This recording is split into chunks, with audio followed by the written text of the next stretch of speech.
ada fenomena kembang api, ada senyawa obat-obatan, ada juga senyawa air sebagai sumber kehidupan.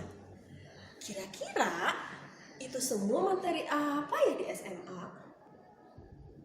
Ayo, sudah tahu belum? Yes, that's right.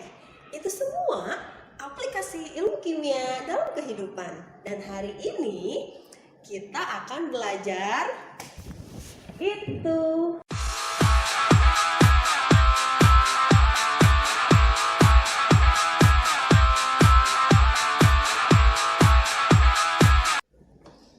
Assalamualaikum, salam selamat dan sejahtera, saling mendoakan di antara kita.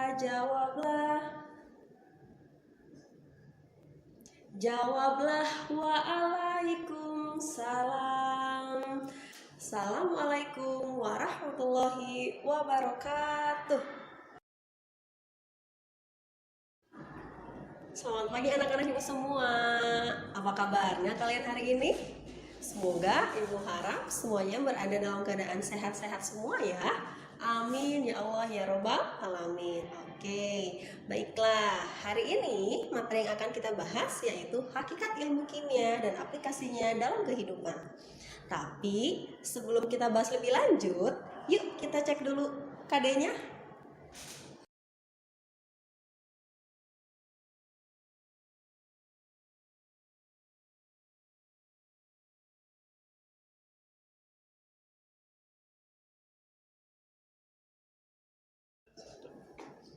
Dan indikator pembelajaran kita hari ini adalah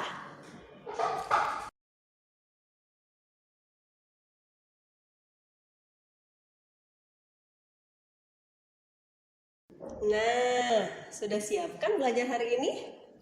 Tapi sebelum kita mulai pembelajaran hari ini, alangkah baiknya kita mengucapkan basmalah bersama-sama dulu ya, biar proses pembelajaran kita hari ini berjalan dengan lancar. Yuk bersama-sama sama ibu. Bismillahirrahmanirrahim. Oke, tapi sebelumnya ibu mau tanya dulu nih sama kalian. Kira-kira apa sih yang ada di pikiran kalian pada saat kalian mendengar kata kimia?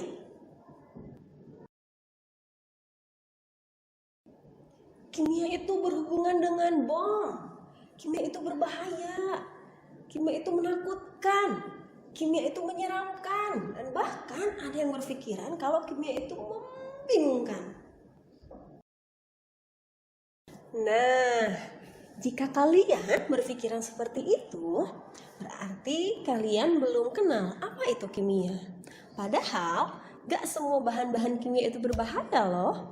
Banyak bahan-bahan kimia yang sebenarnya bisa bikin kita tetap hidup. Contoh gampangnya, udara yang kita hirup, air yang kita minum,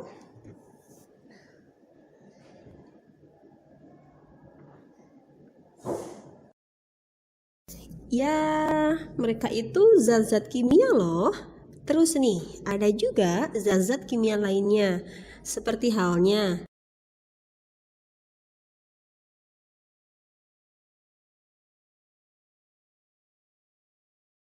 zat ini hampir setiap hari kita makan loh. Karena semua zat ini adanya di dalam nasi. Artinya, dari kita makan, minum, bahkan bernafas aja sudah berhubungan dengan kimia loh. Nah, biar kita makin sayang, yuk kita kenalan lebih jauh sama kimia.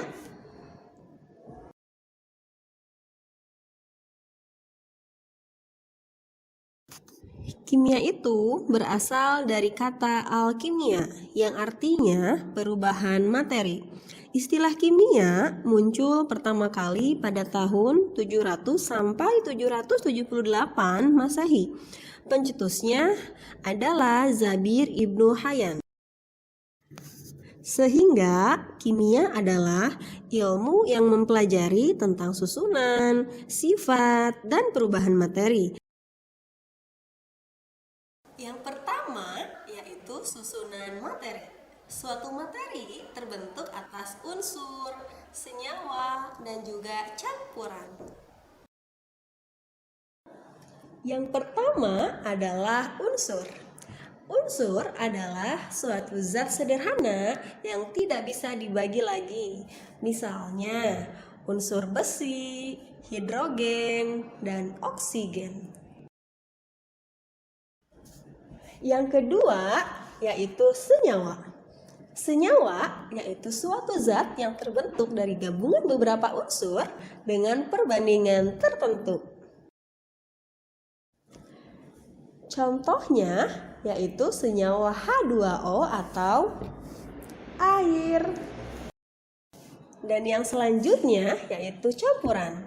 Campuran yaitu gabungan dari beberapa zat atau unsur yang sifat penyusunnya itu tidak berubah. Misalnya adalah susu.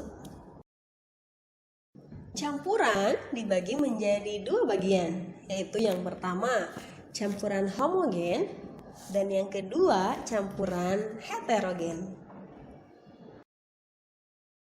Campuran homogen biasanya disebut juga dengan larutan.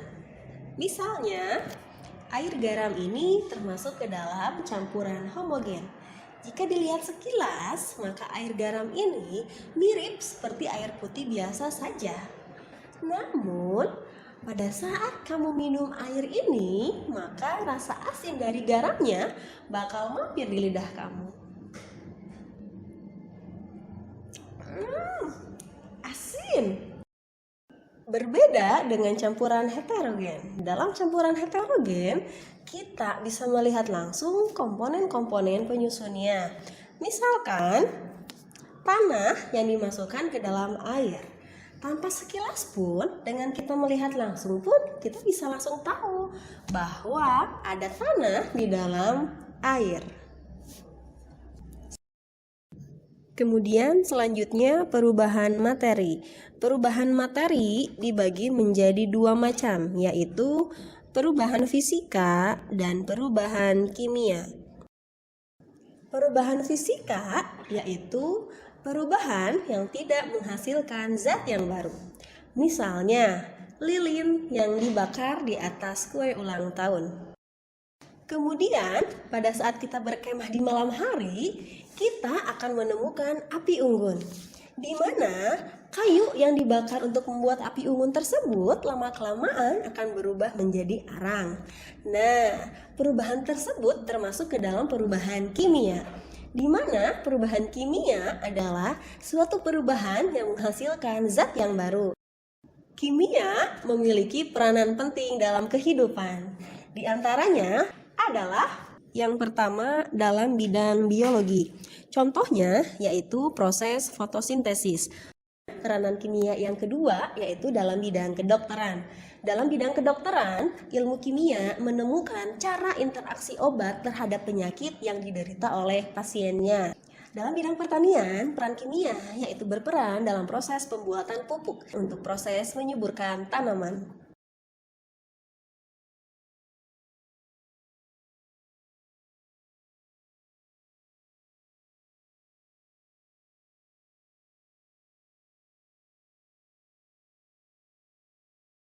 Nah, proses pembelajaran kita hari ini ternyata sudah selesai semua ya. Oke, sebelum Ibu menutupnya, alangkah baiknya kita mengucapkan hamdalah bersama-sama.